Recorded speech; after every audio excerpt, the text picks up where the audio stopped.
अस्सलाम वालेकुम नाज़रीन, मैं हूं मंसूर अली खान। अपने डिजिटल चैनल के ऊपर आपको खुश आमदीद कहूँगा। नाज़रीन, पिछले 12 घंटे में जो खबरें डेवलप हुई हैं उस पर तफसील से बैठ के बात करेंगे। ख़ास तौर पे फोकस जो है वो इस वक्त जो 24 तारीख का ऐलान किया जा चुका है पाकिस्तान तहरीक इंसाफ की जानिब से और एहतजाज की कॉल दी गई है, उसके बाद की सिचुएशन क्या है। दोनों साइड की जानिब से जो है वॉर मॉन्गरिंग जो है वो स्टार्ट हो गई है, इसको ज़रा एनालाइज करेंगे। और इसके साथ साथ बुशरा बीबी की जो ऑडियो सामने आई है, एक बात तो कंफर्म हो गया है कि ऑडियो उन्हीं की है, क्योंकि उसके बाद जो पाकिस्तान तहरीक इंसाफ का रिएक्शन आ रहा है उससे यही पता लगता है कि ऑडियो तो खैर उन्हीं की है।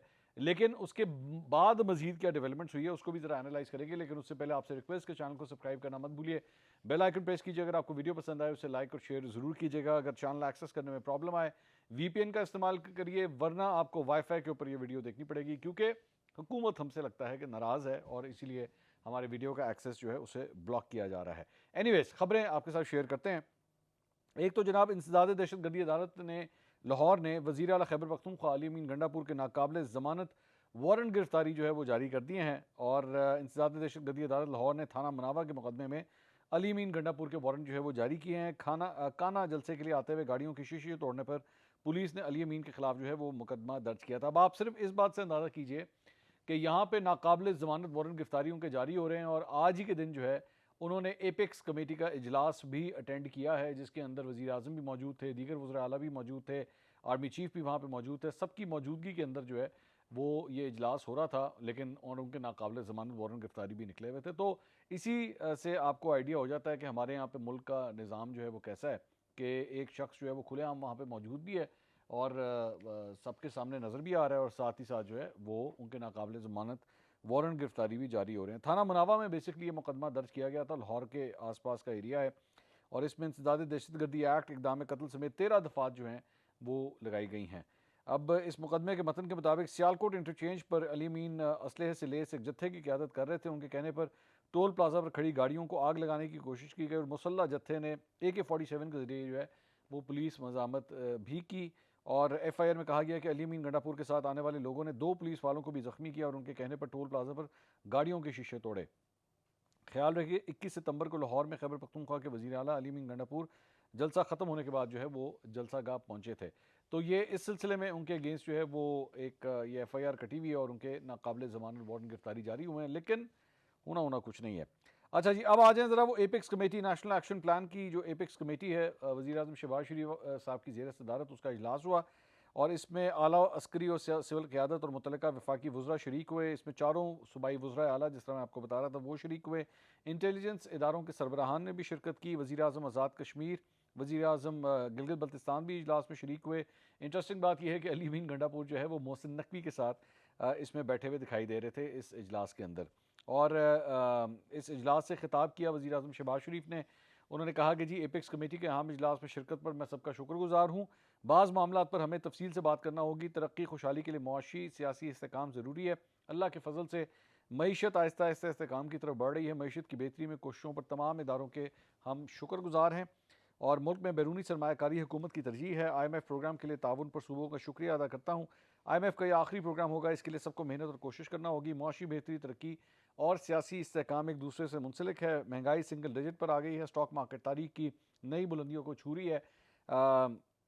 मेरे साथ सब ने हाथ बटाना है। तरक्की सब की होगी जब मुल्क में तरक्की तब होगी जब मुल्क में अंदरूनी और बैरूनी सरमायाकारी हो। तमाम इशारे बता रहे हैं कि इस्तेहकाम आहिस्ता आहिस्ता आ रहा है। हमारे 8 माह में कोई झूठा स्कैंडल भी सामने नहीं आया। हर मौके पर धरना होता है। क्या ये पाकिस्तान के मफाद में है? अदब से दरख्वास्त करना चाहता हूँ कि हमें बैठकर ठंडे दिल के साथ इन मामलों पर सोचना है। अगर वाकई पाकिस्तान की तरक्की और खुशहाली आप सबको अजीज़ है, जो कि है आप सबको, फिर फैसला करना है कि धरने देने हैं, लॉन्ग मार्च करने हैं, या फिर तरक्की और खुशहाली के मीनार खड़े करने हैं। It's all up to you, choice is yours. अच्छा, ज़ाहिर बात है अब इसका फोकस जो है वो किस तरफ होगा। ज़ाहिर बात है अली अमीन गंडापुर साहब की तरफ ही जो है वो ये सारा फोकस हो रहा होगा और उन्हीं से दरख्वास्त की जा रही होगी कि जनाब इसको जो है वो ख़त्म करे। अच्छा, stock market by the way जिसका ये जिक्र कर रहे थे, स्टॉक मार्केट जो है वो 95,856 पॉइंट्स के ऊपर जो है वो स्टॉक मार्केट बंद हुई है, which is very very positive, बड़ा पॉजिटिव सिग्नल है। ज़ाहिर बात है इस वक्त तमाम तर जो इन्वेस्टर्स हैं या स्टॉक मार्केट ब्रोकर्स हैं वो ये कह रहे हैं कि जनाब एनी मोमेंट जो है वो 1 लाख पॉइंट्स शायद मार्केट क्रॉस करेगी। बल्कि आरिफ हबीब जो फर्म है उनकी जानिब से तो कहा गया है कि जी अगले साल दिसंबर 2025 तक जो है ये मार्केट 1,25,000 पॉइंट्स जो है वो क्रॉस कर जाएगी। सो बड़ी पॉजिटिविटी जो है वो फिलहाल नज़र आ रही है। लेकिन इस सारी चीज़ के अंदर जो सबसे इम्पॉर्टेंट बात है वो ये है कि क्या इस वक्त हुकूमत और पाकिस्तान तहरीक इंसाफ के दरमियान आपस में क्या मुज़ाकरात हो रहे हैं या नहीं हो रहे। अंसार अब्बासी साहब ने बेसिकली आज एक स्टोरी दी और उस स्टोरी के अंदर उन्होंने ये बात की कि जनाब हुकूमत के किसी हाई लेवल बंदे की और पाकिस्तान तहरीक इंसाफ के किसी रहनुमा के दरमियान जो है वो कांटेक्ट हो गया है और अहम तरीन मुलाकात जो है अहम तरीन मुज़ाकरात जो है इन दोनों साइडों के दरमियान शुरू हो गए हैं। अपनी इस स्टोरी के अंदर अंसार अब्बासी साहब ने जो डिटेल्स दी हैं उसमें उन्होंने कहा कि 24 नवंबर के एहतजाज को लेकर किसी भी मुमकिन ब्रेक थ्रू के लिए हुकूमत की अहम शख्सियत और PTI के दरमियान हाई लेवल रब्ता हुआ है। किसी मुमकिन ब्रेक थ्रू के लिए हुकूमत की एक अहम शख्सियत और PTI के दरमियान ये जो है वो रब्ता मुस्बत हुआ है। मुज़ाकरात में शामिल नाम अफशा हुए तो इस्टेब्लिशमेंट और PTI में मफाहमत की कोशिशें बेकार हो सकती हैं। ज़राए का कहना है कि बातचीत मुस्बत रही तो हुकूमती शख्सियत मुख्तलिफ हल्कों को एतमाद में लेगी। PTI को कुछ यकीन दहानियाँ कराई जा सकती हैं, जबकि बाज़ाब्ता मुज़ाकरात हुए तो PTI और हुकूमत के दरमियान होंगे। किसी भी इतफाक़ से पहले हुकूमत को इस्टेब्लिशमेंट की मंजूरी दरकार होगी। ज़राए के मुताबिक हुकूमत की आम शख्सियत मुख्तलिफ हल्कों को एतमाद में लेगी और अगर मामला मुस्बत अंदाज में आगे बढ़ते हैं तो PTI अपने मुतालबात पूरे करने की कुछ यकीन दहानियों के एवज़ 24 नवंबर के एहतजाजी मार्च की कॉल जो है वो वापस ले लेगी। कहा जाता है कि दोनों फ़रीक़ैन के दरमियान मुज़ाकरात का फैसला होने की सूरत में बातचीत PTI और हुकूमत के दरमियान होगी। मुमकिन है कि मिलिट्री इस्टेब्लिशमेंट इस बातचीत का हिस्सा ना हो, लेकिन PTI से मुतल्लिक़ मामलात में हुकूमती मुज़ाकरातकारों को किसी भी बात पर इत्तफ़ाक़ से पहले मिलिट्री इस्टेब्लिशमेंट की मंजूरी दरकार होगी। अच्छा, सो बेसिकली कोई ऐसी शख्सियत है जो जिसका ताल्लुक इस्टेब्लिशमेंट से भी बन सकता है, लिंक्स बन सकते हैं और वो इस वक्त हुकूमत में भी है। अब full marks if you guess it कि वो कौन हो सकते हैं। मुझे लगता है कि शायद वो मोहसिन नकवी साहब ही होंगे जिनके बारे में बात हो रही है, बिकॉज ऑब्वियसली इससे पहले माजी के अंदर भी जो है मौलाना फजल रहमान साहब हों, उनके साथ भी जो है वो एक चैनल ऑफ कम्युनिकेशन उनके साथ ही खुलता रहा है। अली मीन गंडापुर के साथ भी जो है channel of communication Mohsin Naqvi साहब के साथ ही खुलता रहा है। अब अंसार अब्बासी साहब ने नाम तो नहीं बताया, लेकिन लग ऐसा ही रहा है कि ये सब कुछ जो है वो हो रहा है। अब इस सारी सिचुएशन को अंसार अब्बासी साहब की इस खबर को जो है ना वो एनालाइज करने के दो मुख्तलिफ एंगल्स हैं। अब और वो जिस तरह मैं डिपेंड करता हूँ, डिपेंड करता है आप टेबल की किस साइड के ऊपर बैठे हुए हैं। PTI की जानिब से ज़ाहिर बात है इस खबर को जो है वो डिनाई किया गया। शेख वकास अकरम ने एक्चुअली ट्वीट किया इसके ऊपर। उन्होंने कहा कि हुकूमत और PTI के दरमियान किसी सतह पर कोई राब्ता है, ना हो सकता है, ना किसी भी हवाले से एहतजाज को रोका जा सकता है। जियो न्यूज़ की खबर फेक न्यूज़ है और एहतजाज को और उसकी तैयारी को नुकसान पहुँचाने की कोशिश है। हम इसकी शदीद अल्फाज में मजम्मत करते हैं। लेकिन शेख वकास अकरम साहब was actually in for a surprise, क्योंकि इसके अंदर भी एक ट्विस्ट आया। एक तो ये सुबह सुबह चूँकि सुबह अखबार में खबर आई, जब वो अखबार में खबर आती है ना जंग के अंदर, तो फिर साथ ही जो है वो जियो भी उसको अपने बुलेटिन्स के अंदर फ्लैश करना शुरू करता है। तो शेख वकास अकरम साहब ने मेरे ख्याल में जल्दी कर दी, उन्होंने ट्वीट कर दी कि जनाब ऐसा तो कुछ है ही नहीं और ना ऐसा कुछ होगा और किसी तौर पे भी एहतजाज की कॉल जो है वापस नहीं होगी। अच्छा, ये आपने ना ज़रा बड़े बड़े ध्यान से ये अब जो सीरीज़ चल रही है ना इसको ज़रा गौर से सुनना है, क्योंकि इससे आपको पता लगेगा कि गेम जो है वो जा किस तरफ रही है, खेली किस तरह जा रही है। सो अंसार अब्बासी साहब की ये खबर शेख वकास अकरम करते हैं डिनाई, लेकिन उसके बाद होता क्या है कि आज इस सिलसिले में अलीमा खान साहिबा जो है वो गुफ्तगू करती हैं और उनकी मुलाकात होती है इमरान खान साहब से। अब उसके बाद जो गुफ्तगू हो रही है उसको ज़रा गौर से सुनिएगा। उन्होंने कहा इमरान खान ने यह भी कहा है कि आसिम मुनीर का मैं शुक्रिया अदा करता हूं कि उन्होंने जो नजरियाती लोग नहीं थे वो उन्हें खुद ही लेकर चले गए हैं। Now this is directly an attack on the army chief का नाम लेके जो है उनके ऊपर ये लफ्जी गोलाबारी हो रही है। उन्होंने कहा इमरान खान ने उनका शुक्रिया भी अदा किया है कि जो नजरियाती लोग नहीं थे, जो इलेक्टेबल्स थे, वो उनको पार्टी से लेकर चले गए हैं। सहाफ़ी ने सवाल किया कि कौन लेकर चले गए हैं, तो लीमा खान ने जवाब दिया आसिम मुनीर साहब। अली मीन गंडापुर बैरिस्टर गौहर बानी PTI के पास आए थे। अली मीन और बैरिस्टर गौहर ने 24 नवंबर की तैयारियों पर ब्रीफ किया। इमरान खान ने बताया कि अली मीन गंडापुर बहुत खुश थे और कि उनकी तवक्कुआत से बहुत ज़्यादा बेहतर तैयारियां हो रही हैं और 24 तारीख को KP से बहुत बड़ा काफिला जो है वो इस्लामाबाद पहुंचेगा। बानी PTI से बैरिस्टर गौहर और गंडापुर ने मुज़ाकरात के लिए इजाज़त मांगी है कि हम इस्टेब्लिशमेंट से मुज़ाकरात शुरू करें। नाउ यू कैन सी, मतलब सुबह के वक्त शेख वकास अकरम जो है वो कह रहे हैं ना मुज़ाकरात होंगे और ना हो सकते हैं। अलीमा खान यहाँ पे ये कह रही हैं कि बैरिस्टर गौहर और अली मीन गंडापुर ये कह रहे हैं कि जी हमें आप इजाज़त दें, हम जो है वो मुज़ाकरात शुरू कर सकें। बाकायदा अप्रूवल जो है वो मांगी जा रही है। आगे सुने। उन्होंने बानी PTI ने मुतालबा पर मुज़ाकरात की इजाज़त दे दी है। इमरान खान साहब ने भी मुज़ाकरात की इजाज़त दे दी है। बानी PTI ने जुमेरात तक का वक्त जो है वो दिया कि जी जुमेरात, तो यानी बेसिकली अगले 48 घंटे जो है वो बड़े अहम हैं, आप कह सकते हैं, क्योंकि अगले 48 घंटे के अंदर जो है उसके बाद जुमेरात जो है वो तो ख़त्म हो जाना है। तो उन्होंने कहा जी चोरी शुदा मैंडेट वापस होता है तो 24 नवंबर का एहतजाज जो है वो जश्न में बदल दिया जाएगा। अलीमा खान से सवाल किया गया कि मुज़ाकरात हुकूमत से होंगे या इस्टेब्लिशमेंट से। इस पर उन्होंने जवाब दिया कि बानी पीटीआई ने मुज़ाकरात के लिए इस्टेब्लिशमेंट का ही कहा है। हुकूमत तो खुद कहती है कि उसके हाथ में कुछ नहीं है। हुकूमत वाले तो टीवी पर कह रहे हैं कि हमारे हाथ में कुछ नहीं है। सियासी जमात को सियासी जमातों से मुज़ाकरात करने चाहिए इस्टेब्लिशमेंट से। कि सवाल पर इमरान खान की बहन ने कहा कि जब जमातों ने कह दिया हमारे हाथ में कुछ नहीं, फिर उनसे मुज़ाकरात क्या करें जिनके हाथ में है कुछ नहीं। इमरान खान ने यही कहा है कि प्रैक्टिकल चीज़ है और हालात भी इस वक्त यही हैं। डॉक्टर यास्मीन राशिद के साथ अंदलीब अब्बास भी थी। अंदलीब अब्बास ने 9 मई की मजम्मत कर दी तो उसे रिहाई मिल गई। डॉक्टर यास्मीन राशिद नजरियाती वर्कर हैं। कल इमरान खान की पेशी है। अगर उन्हें कल जमानत मिल जाती है तो इमरान खान 24 नवंबर का एहतजाज जो है वो खुद लीड करेंगे। अब आप कड़ियाँ देख रहे हैं कि जी कल उनकी पेशी है और कल अगर उनको रिहाई मिल जाती है तो ये सारा कुछ, तो बेसिकली ये गिव एंड टेक जो है वो बेसिकली हो रहा है इस वक्त जो है मुज़ाकरा चल रहे हैं। अच्छा, मैं अभी आपको सिर्फ बता रहा हूँ फैक्चुअली कि ओवरऑल एक्चुअली होता क्या रहा है। मैं एंड के ऊपर इसका एनालिसिस दूंगा। First I want to establish कि कौन कौन से इवेंट्स जो है ना इस सिलसिले में हुए हैं। आगे उसके बाद फैसल वाडा साहब एक प्रेस कॉन्फ्रेंस करते हैं आज। और फैसल वाडा साहब क्या प्रेस कॉन्फ्रेंस कर रहे हैं? उन्होंने कहा जी 24 नवंबर को पानी का एक बुलबुला बनने जा रहा है, कुछ भी नहीं होना। 24 नवंबर को कोई रिहाई नहीं हो रही, ये सब ड्रामा कर रहे हैं। अली मीन गंडापुर आज क्या पैगाम लेकर गया है? आप कभी इदारों ने कभी पुलिस पर इल्ज़ामात लगा रहे हैं, क्या चाहते हैं? मुदाखलत का तमाशा बंद होना चाहिए। इस्लामाबाद में प्रेस कॉन्फ्रेंस करते हुए उन्होंने कहा कि इमरान खान गरीबों के बच्चों को मरवाने के लिए ड्रामा कर रहे हैं। 24 नवंबर को फिर एहतजाज की कॉल दी है। हर माह कॉल तब्दील होती रहती है, हर रोज़ कोई मैच होता है, फिर आखिरी कॉल आ जाती है। ये सब मिलकर गरीबों के बच्चों के साथ ड्रामा कर रहे हैं। उन्होंने कहा कि ये बानी पीटीआई की आखिरी कॉल है। 24 नवंबर को एहतजाज की कॉल क्यों दी गई? 25 नवंबर को इमरान खान पर फर्द जुर्म आयद होनी है और इसलिए 24 को एहतजाज की कॉल दी गई।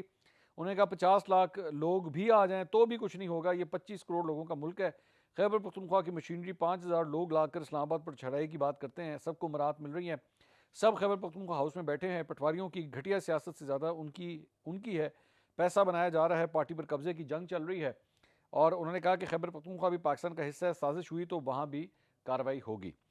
फैसल वार ने कहा कि जो लीडर मकबूल होता है उसके करीबी साथी फ़ायदा उठाते हैं। लोग जेलों से निकल गए, गाड़ियाँ ले लें, हुटर्स भी लग गए। ख्वाहिश है कि इमरान खान के जेल में रहने का कोई फ़ायदा ना उठाए। मुल्क में दहशतगर्दी चल रही है, ये जो 24 नवंबर को एहतजाज करने आ रहे हैं उससे कुछ भी नहीं होगा।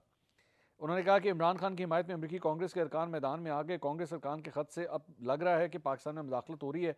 कांग्रेस ने अपने ख़त में कहा है कि इंसानी हकूक़ की खिलाफ वर्जियाँ हो रही हैं, फ़लस्तीन में बच्चों के गले कट रहे हैं। अमरीकी अरकान कांग्रेस को वहाँ खिलाफ वर्जी नज़र नहीं आ रही। ट्रंप पर गोली चली, इंसानी हकूक़ कहाँ थे?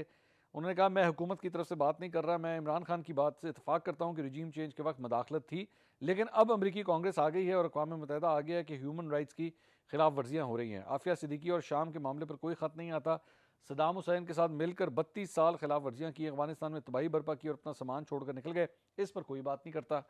उन्होंने कहा कि हमारे मुल्क ने दहशतगर्दी में हज़ारों कुर्बानियाँ दी हैं, हम आपके मुल्क में मुदाखलत नहीं करते, लेकिन आप यहाँ क्यों मुदाखलत कर रहे हैं? मैं पुराना पीटीआई वर्कर रह चुका हूँ, मैं चाहता हूँ कि इमरान खान के जेल में होने का कोई फ़ायदा ना उठाए। अच्छा, सो बेसिकली ये नाउ यू अंडरस्टैंड, बेसिकली एक जगह इमरान खान साहब जो है वो अली मीन गंडापुर को और बैरिस्टर गौहर को इजाज़त दे रहे हैं कि जहाँ जाके आप कर लें मुज़ाकरात, इस्टेब्लिशमेंट के साथ जो है वो बातचीत कर लें। अच्छा, दूसरी जगह जो है वो फैसल वाडा साहब कह रहे हैं कि होना कुछ नहीं है, ठीक है। उसके बाद अंसार अब्बासी साहब की खबर को आप देखें, वो कह रहे हैं जी ऑलरेडी कॉन्टैक्ट हो चुका है, ठीक है। शेख वकार सकम कह रहे हैं ना मुज़ाकरात हुए हैं, ना होंगे, ना ये कॉल वापस होगी। असल सूरत हाल क्या है देखिए, ये बेसिकली इसको कहते हैं चेस्ट थंपिंग। चेस्ट थंपिंग जो है वो दोनों साइडों से, व्हाट इज चेस्ट थंपिंग? वो कभी अगर आपने गुरीला देखा हो ना जंगल का, तो वो एंज करके जो है वो अपनी छाती को जो है वो मुक्के मारता है और बेसिकली अपने दुश्मन को ललकार रहा होता है। आपको याद होगा कि पहले ज़माने में जब जंगें हुआ करती थी, जब अफवाज जो होती थी, फ़ौजें आमने सामने आके खड़ी होती थी, तो एक जंग का नकारा बजाया जाता था, भोंपू किस्म का होता था, वो नकारा बजाया जाता था। वो बेसिकली वो एक वॉर की कॉल होती थी कि जनाब जंग का आगाज़ जो है वो होने लगा। ये बेसिकली ये जो बयानबाजियाँ, ये प्रेस कॉन्फ्रेंसें, ये सारा कुछ जो हो रहा है ना, ये सिर्फ नकारे बजाए जा रहे हैं और कुछ नहीं है। दोनों साइड्स जो हैं वो डिनाई करेंगी, दोनों साइड्स कहेंगी जी हम नहीं बात करेंगे, हम नहीं करेंगे। हकीकत ये है दोनों साइडों, ये जब दोनों साइडें भी अपने अपने कमरों में, ड्राइंग रूम्स में या ड्राइंग बोर्ड के ऊपर जब बैठती हैं ना, तो सिचुएशन को एनालाइज करती हैं। मैं समझा देता हूँ आपको। मिसाल के तौर पे आपके ख्याल में इस वक्त हुकूमत के पास पल्स नहीं जारी होगी? बिल्कुल जारी होगी। इंटेलिजेंस एजेंसीज जो हैं वो पूरी पल्स पूरे पाकिस्तान से रोज़ शाम को भेजती हैं, और बता रही होंगी कि जनाब इस वक्त मिसाल के तौर पर लाहौर में जो है वो कितना को बंदा ये लोग मोबिलाइज कर पाए हैं या नहीं कर पाए हैं, या नहीं कर पाए हैं, ये भी ज़हन में रखिएगा। केपी के अंदर क्या सूरत हाल है, केपी की सूबाई मशीनरी जो है उसे किस तरह क्या मोबिलाइज किया जा रहा है, ये लोग कितना बंदा जो है वो ये रोज़ाना के हिसाब से इनके पास, हुकूमत के पास पल्स जारी होती है कि जी इतना बंदा निकाल लेंगे या इतना बंदा नहीं निकाल पाएंगे, what ever is the situation. मुझे नहीं पता, मतलब जारी बात है रिपोर्ट क्या जा रही है, लेकिन यूं रिपोर्ट जाती है और यूं हुकूमत तक जो है वो फैक्ट्स एंड फिगर्स पहुंच जाते हैं। हुकूमत को पहले से ही आइडिया हो जाता है कि ये जो बातचीत कर रहे हैं ना, या ये जो एहतजाज की कॉल दे रहे हैं, ये कितना को बंदा निकाल लेंगे और क्या ये हमारे काबू में आ सकता है या नहीं आ सकता। ठीक है, they do this with every procession, every protest, every long march call, every एहतजाज, उससे पहले ही इनको पता होता है। और हर हुकूमत को पता होता है, ये नहीं कि मैं इस हुकूमत की बात कर रहा हूँ, हर हुकूमत को पता होता है कि आगे से क्या होने लगा है। ठीक है, माजी के अंदर और भी बड़े बड़े जब भी कोई एहतजाज हुए हैं, हुकूमत को काफ़ी हद तक आइडिया होता है कि जनाब ये क्राउड, अच्छा क्राउड अगर बड़ा हो गया है, क्या ये क्राउड आगे जाके स्क्वीज हो जाएगा या ये जितना है ये बढ़ जाएगा, मजीद बढ़ जाएगा। ये सारी पल्सेस भी जो है वो हुकूमत को जारी होती हैं। अच्छा जेहन में रखिएगा, ये पल्सेस सिर्फ हुकूमत को नहीं जारी होती, जिन्होंने एहतजाज की कॉल दी हुई है, यानी कि इन दिस केस पीटीआई, उनके पास भी रिपोर्ट्स जारी होती हैं। उनके अपने MNAs MPAs are the best source of information, जो उनको बता रहे होते हैं कि यार हम लोग बंदे शंदे निकालने की कोशिश कर रहे हैं, तो बंदे बड़े पुरजोश हैं, निकल रहे हैं, या वो फिर ये कहेंगे नहीं जी बंदे नहीं निकल रहे। ये रिपोर्ट्स भी जारी होती हैं। दोनों साइड्स को इस वक्त जो है वो अपने स्ट्रेंथ्स और वीकनेसेस दोनों का पता है। ठीक है, ये जो दोनों इस वक्त मुज़ाकरात करने के लिए तैयार हो रहे हैं ना, जिस तरह इमरान खान साहब जो है वो जुमेरात तक का टाइम दे रहे हैं कि जनाब जुमेरात तक का टाइम है, ये एक पॉइंट ऑफ स्ट्रेंथ से भी हो सकता है और ये पॉइंट ऑफ वीकनेस से भी हो सकता है कि जनाब ठीक है, मतलब यार हमें, मतलब मैं एक सिनेरियो से बिल्ड कर रहा हूँ कि जी हो सकता है हमारे पास बंदे नहीं इकट्ठे हो रहे, तो यार बैठो टेबल के ऊपर, बैठो टेबल के ऊपर, करना पड़ेगा। या फिर अच्छा जी हमारे पास बंदे इकट्ठे हो रहे हैं तो ले लो इनसे, इससे पहले कि हम जो है वो बंदा बाहर निकालें, सड़क के ऊपर लेकर आएँ, सड़कों के ऊपर जो है वो कोई दंगा फसाद हो जाए, उससे बेहतर है कि टेबल पे बैठ के अगर हुकूमत कुछ देने के लिए तैयार है तो कर लो। अब आ जाए जरा हुकूमत वाली साइड पे, जिस तरह मैंने आपसे कहा कि इनके पास पल्स आ रही होती है, इनको पता होता है कि कितना बंदा आ रहा है या कितना नहीं आ रहा, तो इसलिए वो कोशिश करते हैं इंगेज करने की। अच्छा दूसरी बात ये कि गंडापुर जो है ना, मैं एक एग्जांपल आपके सामने, Gandapur is classical example, is a very classical example, और ये मैं खुद पीटीआई के लोगों से बातचीत करने के बाद आपके सामने एनालिसिस रख रहा हूँ। ये बंदा ड्राइंग रूम के अंदर सिटिंग टेबल के ऊपर कुछ और है, और बाहर जैसी माइक के सामने आएगा ना ये कुछ और है। माइक के सामने एनू खा जाएगा, ओनू नहीं छड़ांगा, मैं डकार मार, मैं टब्बर खा जाऊँ, डकार भी ना मारा। ये टिपिकल वो मौला जट वाली जो फिलोसफी है ना, ये उनकी वो होती है। लेकिन he knows how to engage with the establishment, he knows how to engage with the government के यार मामला जो है ना वो मेरे बातचीत मेरी चलती रहनी चाहिए। सो ये जो थर्सडे की अब जो डेडलाइन दी गई है ना, जिसमें अगले 48 घंटे, इसमें काफ़ी तक सिचुएशन जो है वो क्लियर हो जाएगी कि एक्चुअली वीकनेस के ऊपर जो है वो कौन सी साइड खड़ी हुई है और क्या हुकूमत जो है वो कोई कंसेशंस देने के लिए अच्छा दूसरी बात ये, हुकूमत को भी इस बात का पता है कि हमारे पास, मेरे पास जो इतलात हैं, हुकूमत के पास इस बात की भी पल्स पूरी तरह मौजूद है कि जनाब इनके पास जो है ना अवामी मैंडेट मौजूद नहीं है। अवाम जो है वो, ये बात ज़बान ज़द आम है कि अवाम बार बार ये बात कह रही है कि जनाब ये हमारे वोटों से नहीं आए हुए।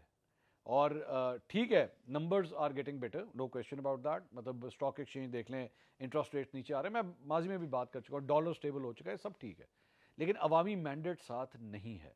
अच्छा दूसरी एक और भी कमज़ोरी है कि ये इनको प्रोजेक्ट भी नहीं करना आता, इनको बताना भी नहीं आता कि जनाब अगर हमने कोई अच्छा काम किया तो हमने किस तरह किया है, या देखिए हमने पीटीआई को इस मामले को कमाल था, वो चवन्नी का काम करते थे, रुपया दिखाते थे, ये रुपया का दिखाते हैं, चवन्नी भी नहीं दिखा सकते, रुपया का काम करते हैं, चवन्नी भी नहीं दिखा सकते, वीकनेसेस हैं इनकी। बाय द वे एक और भी मैं आपको खबर दे दूं कि यूरोपियन यूनियन का एक वफ्द जो है वो इस्लामाबाद में आया है, और यहाँ पे उनकी चंद दिनों की जो है वो उनका ये टूर है, और हुकूमती जो है वो सरकारी ब्यूरोक्रेट से उनकी चंद मुलाकातें भी हुई हैं और उन्होंने अपने कंसर्न्स भी शो किए हैं। अब वो कंसर्न्स जो हैं वो ह्यूमन राइट्स के हवाले से भी हैं, वो कंसर्न्स जो हैं फ्रीडम ऑफ स्पीच के हवाले से भी हैं, फ्रीडम ऑफ एक्सप्रेशन के हवाले से भी हैं, और भी जो यूरोपियन यूनियन के कंसर्न्स हैं, डेथ पेनल्टी के ऊपर है, ब्लास्फेमी के ऊपर है, इन सारी चीज़ों के ऊपर उन्होंने कंसर्न्स शो किए, और जीएसपी प्लस स्टेटस भी जो है वो डिस्कशन में आया है। लेकिन इंटरेस्टिंग बात जो मुझे अंदर से खबर मिली है, जो कबूतर खबर लेकर आया है, इमरान खान कहीं डिस्कस नहीं हुआ। इमरान खान बतौर एक पॉलिटिकल लीडर इस डिस्कशंस में कहीं पे भी यूरोपियन यूनियन की तरफ से सामने नहीं आया। हाँ, अलबत्ता ओवरऑल मिसाल के तौर पे ये जो वीपीएन के साथ जो कुछ कर रहे हैं या जर्नलिस्ट के हवाले से जो कुछ गवर्नमेंट जो कर रही है, ये कंसर्न्स जो हैं वो ज़रूर कन्वे किए गए हैं इस वक्त की जानिब से।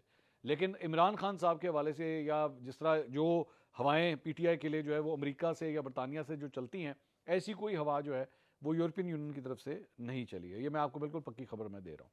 लेकिन बाकी जो कंसर्न्स हैं हुकूमत की जानिब से वो उसके ऊपर जो है उन्होंने अपनी रिजर्वेशंस शो की हैं कि ये मसले जो हैं वो रिजॉल्व नहीं हो रहे जिस तरह होने चाहिए। तो और मैं आपको अभी से मैं आपको बात बता रहा हूँ कि पाकिस्तान का जो जीएसपी प्लस स्टेटस है वो अगले 1 साल के अंदर रिकन्सिडर किया जाएगा। बल्कि आप एक किस्म का समझ लीजिए कि पाकिस्तान को री अप्लाई करना है इस जीएसपी प्लस स्टेटस के लिए। It is not given. ये पहले तो एक ऑटोमेटिक गिवन था ना कि हाँ जी ठीक है पाकिस्तान को मिला हुआ है। अगले 1 साल के अंदर अंदर जो है ये पाकिस्तान रीअप्लाई करेगा उस जीएसपी प्लस स्टेटस के लिए। और जब वो रीअप्लाई करेगा तो ये तमाम चीज़ें जो थोड़ी देर पहले मैंने आपको बताई हैं, इसके ऊपर आपको उन्हें सेटिस्फाई करना पड़ेगा। और अगर आप सेटिस्फाई नहीं कर सके तो फिर आपके जीएसपी प्लस स्टेटस के लिए जो है प्रॉब्लमेटिक भी बन सकता है। तो ये जनाब अब तक की अपडेट्स थी। इंशाल्लाह अगली वीडियो में आपसे दोबारा मुलाकात करेंगे। अल्लाह हाफिज़।